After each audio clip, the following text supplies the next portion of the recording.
আজি ভাৰতীয় জনতা পাৰ্টিৰ সফলতা, ৰাম মন্দিৰৰ সফলতা, ই এক মন্দিৰ নিৰ্মাণ নহয়, 500 বছৰৰ গোলামীৰ পৰা আমি মুক্ত হোৱাৰ ৰাম মন্দিৰ এক উজ্জ্বল নিদৰ্শন। আজি ভাৰতীয় জনতা পাৰ্টিৰ চৰকাৰ নাহিলে কাশ্মীৰৰ পৰা 370 ধাৰা কেতিয়াও বিলুপ্তি নহলহেঁতেন, ৰাম মন্দিৰৰ কেতিয়াও নিৰ্মাণ নহলহেঁতেন। আজি ভাৰতীয় জনতা পাৰ্টিৰ চৰকাৰ নহলে ট্ৰিপল তালাক বিলুপ্তিৰ জৰিয়তে সংখ্যালঘু মহিলাসকলে কেতিয়াও ন্যায় নাপালেহেঁতেন।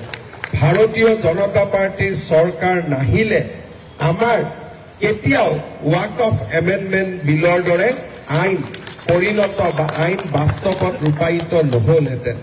আজি ভাৰতীয় জনতা পাৰ্টিৰ চৰকাৰ নাহিলে উত্তৰ পূৰ্বৰ এই বিশাল বিকাশ কেতিয়াও সম্ভৱ নহলহেঁতেন।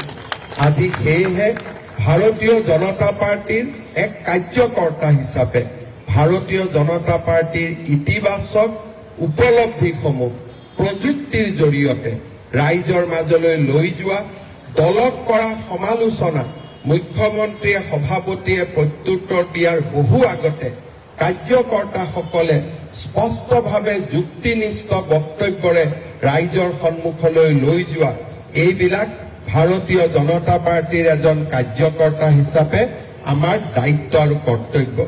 আমি সদায় এটা কথাই মনত ৰাখিম, ভাৰতীয় জনতা পাৰ্টি দুৰ্বল কৰা মানে কোনো ব্যক্তিক দুৰ্বল কৰা নহয়। ভাৰতীয় জনতা পাৰ্টিক দুৰ্বল কৰা মানে এক আদৰ্শক দুৰ্বল কৰা, আৰু ভাৰতীয় জনতা পাৰ্টিক দুৰ্বল কৰা মানে আমাৰ ৰাষ্ট্ৰ সত্তাক দুৰ্বল কৰা। ভাৰতীয় জনতা পাৰ্টিক দুৰ্বল কৰা মানে ভাৰত মাতৃক বিশ্বগুৰুৰ পথলৈ লৈ যোৱাৰ পথত অজস্ৰ হেঙাৰ সৃষ্টি কৰা।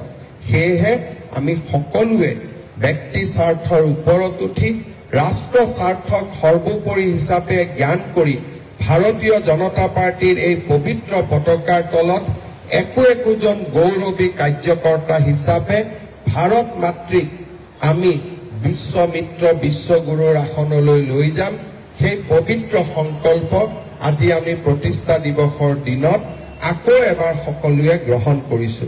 মই আজি প্ৰতিষ্ঠা দিৱসৰ দিনটোত ভাৰতীয় জনতা পাৰ্টিৰ কাৰ্যকৰ্তাসকলক আৰু এটা আহ্বান জনাম যে যেতিয়াই আমি আগবাঢ়ি যাম, যেতিয়াই আমি শক্তিশালী হ'ম, তেতিয়াই বিভিন্নজনে প্ৰচাৰ অপপ্ৰচাৰৰ জৰিয়তে আমাৰ দলটোক দুৰ্বল কৰিবলৈ প্ৰচেষ্টা কৰিব।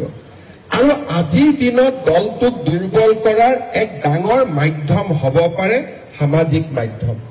আমি যি ধৰণে আদৰ্শগতভাৱে শক্তিশালী, আমি প্ৰযুক্তিৰ ক্ষেত্ৰতো শক্তিশালী হ'ব লাগিব।